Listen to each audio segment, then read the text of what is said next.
अस्सलाम वालेकुम 10th class. उम्मीद है आप सब खैरियत से होंगे। Welcome to online class. आज का हमारा उन्वान है मौज़ूआती मुताले में से सबक तहारत और जिस्मानी सफ़ाई। आज हम इसकी दोहराई करेंगे। क्लास तहारत, लफ्ज़ तहारत के लग़वी मायने हैं पाक होने के, और जैसा कि इस्लाम एक मुकम्मल ज़ाब्ता हयात है, एक मुकम्मल दीन है, ठीक है। और अल्लाह ताला ने अपने दीन में इंसानों को ज़िंदगी गुजारने के तमाम तौर तरीक़ों से आगाह किया है, और हर एक चीज़ के लिए कुरान और हदीस के ज़रिए हमें रहनुमाई भी फ़राहम की है, ठीक है।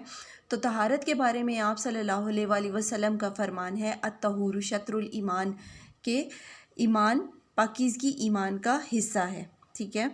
क्लास, हम साफ़ और सफाई का ख्याल रखे बग़ैर शरीयत के असूलों को नहीं अपना सकते, और तहारत का मफ़हूम भी मुकम्मल नहीं हो सकता। क्लास, तहारत में दो चीज़ें शामिल हैं रोज़मर्रा की ज़िंदगी में, एक वज़ू और दूसरा गुस्ल। वज़ू और गुस्ल करके न सिर्फ़ हम अपने आप को, अपने लिबास, अपने इर्द गिर्द की जगह को भी पाक और साफ़ रखना बहुत ज़रूरी है, ठीक है क्लास। और अपने सबक की दोहराई कीजिए और उसकी रहनुमाई में हम एक वर्कशीट को सॉल्व करते हैं। हमारी वर्कशीट है, हर सवाल के नीचे 4 मुमकिना जवाबात में से दुरुस्त जवाब के गिर्द दायरा लगाएं। नंबर 1, गुस्ल करते वक्त गुनगुनाना। 4 ऑप्शन दिए गए हैं। करेक्ट वन इज़ ए, मना है, ठीक है। एहराम बांधा जाता है जुम्मा के लिए, ईद उल अज़हा के लिए, ईद उल फ़ितर के लिए, उम्रा और हज के लिए। करेक्ट वन डी, हज और उम्रा के लिए, ठीक है।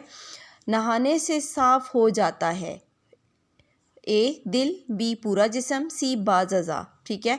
करेक्ट वन बी, पूरा जिस्म। जुम्मा के दिन गुस्ल करना, ए फ़र्ज़ अलल कफ़ाया है, बी मसनून है, 3 वाजिब है, डी फ़र्ज़ है। करेक्ट वन बी, मसनून है। फ़सयाबका डैश, ठीक है। फ़त्वाहिर, फ़शतर, फ़त्वाहिर अत्तहूरु, ठीक है। वो करेक्ट वन सी, फ़त्वाहिर। वज़ू में 3 बार कुली करना डैश है। 4 ऑप्शन है। करेक्ट वन बी, सुन्नत है। तहारत में शामिल हैं, आपके पास 4 ऑप्शन हैं। करेक्ट वन बी, 2 चीज़ें। अपने कपड़ों को पाक रख और नापाकी से डैश, यानी कि 4 ऑप्शन है। करेक्ट वन सी, दूर रह। नमाज से पहले वज़ू करना डैश है, ठीक है। 4 ऑप्शन है। करेक्ट वन ए, वाजिब है, ठीक है। क्लास, आपने ये वर्कशीट अपनी नीट कॉपीज़ पे अच्छे से लिख कर याद कर लेनी है, ठीक है। और इसके साथ ही मैं आपको एक क्वेश्चन आंसर की वर्कशीट सेंड कर रही हूँ, जो आपने अपनी नीट कॉपीज़ पर लिखनी भी है और उसको याद भी कर लेना है। Best of luck.